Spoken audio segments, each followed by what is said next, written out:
l'ai vu 4 fois, 4-5 fois. Donc c'est vrai que celui-là, c'est un peu différent.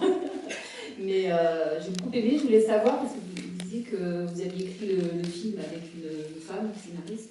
Est-ce que le rôle de là justement de Laure Calamy, qui est une femme forte et qui prend toutes les décisions presque dans le film, ça s'est imposé tout de suite, ou si au départ c'était peut-être un peu des deux, que l'homme prenait aussi de temps en temps des décisions, ou c'était vraiment voulu que ça soit... Moi je trouve que c'est bien tranché. Non, c'était que elle. C'est la femme qui est forte. C'était décidé. Mais moi j'adore écrire du des rôles de femme. Non, c'est la femme. Non, c'était décidé. C'était elle qui menait la barque. Et j'ai même eu du mal au début à lui faire la cuisine. Parce que je me suis dit, on va pas mettre la bonne femme qui fait la cuisine et tout. Et puis, il fallait quand même être réaliste dans ce genre d'endroit. Je me suis dit, attention, je lui fais faire tellement de choses qu'elle n'est pas au service du mec non plus. Je ne voulais pas tomber dans ce truc-là, mais il faut aussi avoir une réalité. Mais non, j'écris, moi j'adore les rôles de femmes. Et dans Tout le monde debout, c'est Alexandra Lamy qui a le gros rôle. Hein. Ouais. Et non, c'est pareil, le film que j'avais écrit avant, dont je vous ai parlé que je n'ai pas fait, que je ferai peut-être un jour, c'est encore la femme qui mène la marque. Mais parce que, en fait, je sais pourquoi, hein, c'est parce que en tant que réalisateur, le bonheur d'être réalisateur et d'écrire des histoires, c'est d'écrire des choses, justement, que je ne vais pas jouer moi, enfin donc de faire jouer des gens des choses que moi je ne jouerai jamais. Et c'est un plaisir formidable. Je prends le même plaisir à les voir, même plus à les voir jouer que moi à jouer. Donc je peux faire jouer autant des enfants que des gens jeunes, des gens plus vieux, des femmes. Et c'est des rôles que je ne ferai jamais. Donc j'y retrouve encore plus de plaisir à les voir jouer. Je jubile, alors j'aime leur mettre des mots dans la bouche, des choses à dire, des choses à faire. Voilà. Et sur les femmes, j'aime faire ça. Et dans mes films, ça a été ça. C'est aussi un plaisir de nous les voir jouer. Bah merci. Non, mais je trouve ça... c'est pas un peu sur la purée quand vous dites la musique. Oui. Merci. Oui. Non, c'est absolument pas des magots ou quoi, pour les femmes et tout ça. Du tout, c'est que j'aime ça. J'aime les actrices. J'aime les actrices. Donc, plus que les acteurs. J'adore. Hein, C'est vrai que tous les acteurs ne deviennent pas réalisateurs. Comment ça vous est venu cette envie-là de réaliser justement? Le talent. Non, comment ça m'est venu de réaliser? En fait, c'est que j'ai toujours voulu faire ça. Quand j'étais jeune, j'avais une petite caméra, j'avais un petit projecteur, je faisais des films et j'allais voir mes voisins du dessous et je leur disais, je les revois en pyjama, je leur faisais faire des films, je les habillais en cow-boy, et je les faisais chier. Et ils finissaient par plus m'aimer parce que j'étais le gars qui, quand ça toquait à la porte, c'est encore Franck qui vient de... Et comme j'avais envie de me faire aimer, je me suis dit, c'est pas pour moi ce métier. Je n'avais pas considéré ça comme un métier, mais comme une passion. Je dis, c'est pas pour moi, parce que moi j'ai envie de me faire aimer, et chaque fois que je sors ma caméra, ils me détestent. Donc j'ai mis ça de côté. J'avais même fait un film avec Karine Viard, en Super 8 Web, alors on se connaît, je la connais, elle est enfant, pas jeune. Et donc j'ai un film Super 8 avec elle, je suis filmé chez ses grands-parents, dans la chambre de sa grand-mère. Et même Karine, je la faisais chier. Pourtant, ça va, on va pas tourner toute la journée. Bon. Et donc j'ai abandonné ça. Je voulais faire, à l'époque c'était l'IDEC, l'équivalent de la FEMIS, pour être réalisateur. Et puis il fallait avoir des études, être bon en maths, enfin un truc, je n'étais pas très doué, donc j'ai dit bon ça c'est pas pour moi non plus. Et puis j'étais acteur. Voilà. Et un jour, j'ai eu cette idée de Tout le monde debout. J'en ai parlé à un ami producteur, j'ai dit j'ai eu une idée, il y avait Zazie Burstein à côté, on était trois. J'ai dit j'ai eu une idée, c'est un mec qui va se faire passer pour paralysé et tout à coup tomber amoureux d'une vraie paralysée. Elle me dit ça faut que tu l'écrives, ça faut que tu le réalises. Elsa elle m'a dit moi il faut que je joue dedans. Et elle joue dedans. Et puis je l'ai écrit, j'ai dit écoute, je vais l'écrire et puis on verra à la fin si je réalise ou pas. Et quand je suis arrivé à la fin, je me suis dit il n'y a que moi qui peux réaliser ce film que j'ai écrit de la manière dont je le... Et je me suis lancé dans l'aventure, et grâce à cet ami qui est décédé depuis, pas à cause, mais depuis. Et voilà, et d'ailleurs, mon chef opérateur, c'est son frère, qui a fait les 3 films, Ludovic, Code de Justin. Et voilà, c'est pour ça. C'est une longue histoire, mais c'est tout à coup, il y a un déclenchement. Et je suis enfin revenu à ce que je rêvais de faire, c'était réaliser des films. Et avec le temps, je pense que je finirai par ne faire plus que ça. Mais jamais être acteur hein, aussi. Hein.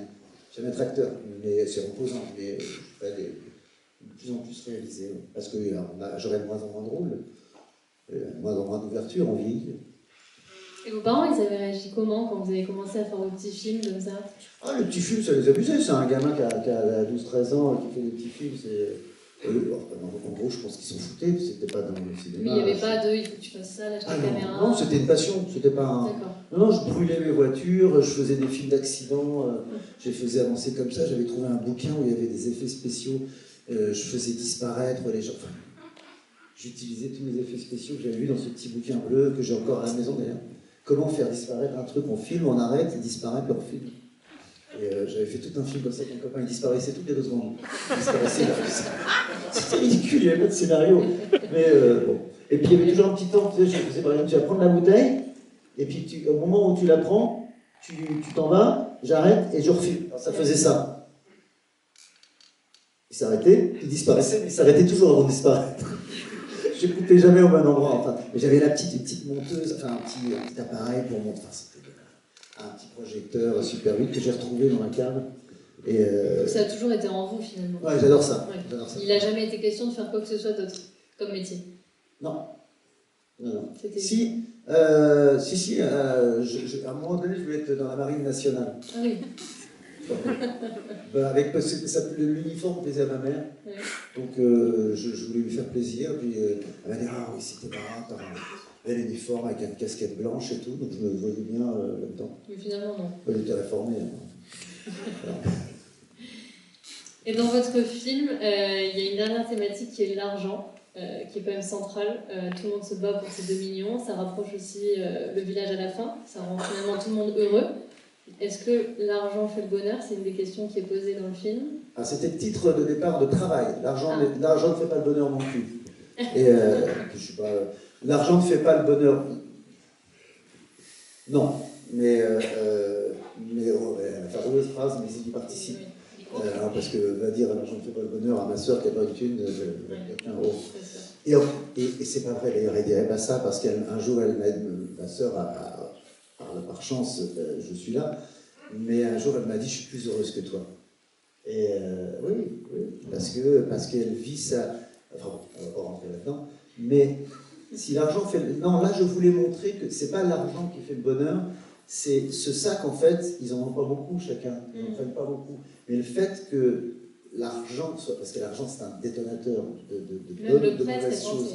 Et le fait que ce détonateur soit passé dans leur vie, ça a mis les choses en place. C'est ça que je voulais. Je ne voulais pas en faire des gens qui gardent l'argent. Parce que je pense que s'ils l'avaient gardé, les 2 millions, le couple ne serait pas plus parlé. C'est ça, c'est que finalement, il y a aussi la question du couple qui se parle très peu finalement au début. Et avec l'argent. Et parce que l'argent est passé en détonateur, oui. Pas parce qu'ils en ont eu. Ils ont acheté quoi, une télé, oui. Ils sont chauffés, ils ont vraiment fait le minimum. Mais ce que j'aimais, c'est d'abord ce que dit Benoît Poelvoorde, à un moment donné, on dit que l'argent ne fait pas le bonheur, on parle de quelle somme non, quand on dit que l'argent ne fait pas le bonheur, oui, c'est ça, on parle de quelle somme exactement. Et d'ailleurs, il y a d'autres phrases dans cette scène que j'ai coupées, il y a beaucoup de phrases, il y avait un truc qui n'était pas de moi d'ailleurs, mais que j'avais lu, et il disait à un moment dans cette scène au bar, il disait, tu sais, il disait à la barman, quand il disait, je ne sais plus qui a dit, le mec qui veut aller, qui habite Dunkerque et qui veut aller à Hong Kong, le plus dur c'est pas d'aller à Hong Kong, c'est de quitter Dunkerque. Et quand il partait du bar, il disait, tu vas où? Il disait, je vais à Dunkerque. Et bon, c'était joli, c'était des phrases, mais la phrase n'était pas de moi, donc voilà. Il y en a des phrases qui ne sont pas de moi, mais je trouvais que ça faisait trop long. Et puis, donc pourquoi je disais ça? Oui, l'argent, voilà, je voulais que ce soit un détonateur, mais c'est pas parce qu'on a de l'argent dans les mains qu'on est plus heureux. Ça questionne aussi notre devoir moral, ça pose la question, qu'est-ce que quelqu'un de bien? Alors, qu'est-ce que quelqu'un de bien? J'en sais rien. Mais, alors ça, c'est ce que je voulais aussi. Je voulais, moi, ce que j'aime au cinéma, parce que parfois, quand on écrit ou quand on a des producteurs, on dit oui, mais il faut que les gens se retrouvent, il faut que les gens se reconnaissent. Pas forcément. On peut reconnaître les gens, mais ce qu'on aime au cinéma, c'est voir des gens qui font des choses que nous, on n'oserait pas faire, ou qu'on ne pourrait pas faire. Même dans une histoire d'amour, une belle histoire d'amour, on l'a peut-être jamais vécue, mais on aime bien cette relation qu'on voit. Là, j'aime bien qu'on se dise qu'est-ce que j'aurais fait, moi. J'aurais appelé la police ou. Donc la morale, ils sont amoral ou immoral, je ne sais pas comment on dit. J'ai entendu les deux. Immoral, je pense. Ça ne veut pas dire la même chose. Mais moi, je pense que je serais honnête. J'irai voir la police. Mais j'aime bien imaginer que je ne le sois pas. Et je laisse les autres faire la place et je regarde ce que ça peut donner. Mais on les aime bien quand même. Hein, ils prennent le pognon, mais on les aime bien. Même le curé qui a s'acheté une bataille. Oui, le curé. Ah, c'est lui qui. C'est celui qui croque le plus. Voilà. Ah ouais, c'est celui qui croque le plus. Il en donne. Il en distribue. Mais il en distribue à tout le monde. Merci, monsieur le curé. Voilà, à toi qui fuis. Ouais, ouais. Ce sera un très beau mot de la fin de remercier ce curé. À toi qui fuis. Ah bon. C'est-à-dire, toi qui fuis, merci pour le curé. Non plus dans le. Alors, Alexandra et Franck, merci infiniment. Merci beaucoup, merci à vous d'être venus sur cette France. Merci beaucoup. Vous savez, je vais vous dire une chose. Quand il y a une projection, souvent je le dis, je me redis, mais je le pense, c'est que. Bon, je me mets pour vous le dire, c'est que, en fait, il y en a qui ont aimé, il y en a qui ont moins aimé, il y en a qui c'est normal. Mais là où vous me faites vraiment plaisir, c'est d'avoir été curieux. Curieux de mon travail. Vraiment, ça, c'est un grand, grand plaisir. Je ne veux pas savoir que vous aimez, enfin, je ne veux pas savoir. Bien sûr, c'est plaisir si vous aimez, c'est évident. Mais vous m'avez déjà donné un premier plaisir, c'est d'être là, de vous avez dit, tiens, je vais venir voir son film, ça m'intéresse. Et ça, voilà, parce qu'un film, c'est comme un bébé. Et vous savez, quand on a un enfant, on montre les photos à tout le monde. Et quand les gens la regardent, ça nous fait plaisir. Alors, on ne sait pas s'ils le trouvent moche ou pas. Mais en tout cas, ils regardent la photo et on repart, on est content, on a montré notre bébé. Et bien là, vous êtes venus, vous avez été curieux. Et ça, vraiment, pour moi, c'est une première récompense. Voilà. C'est bien. Merci à vous. Merci encore.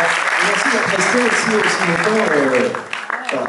Et on n'a toujours pas de Premier ministre. Non, c'est bien. Ah ouais. Bonne soirée. Merci à vous, messieurs, dames. Bonsoir.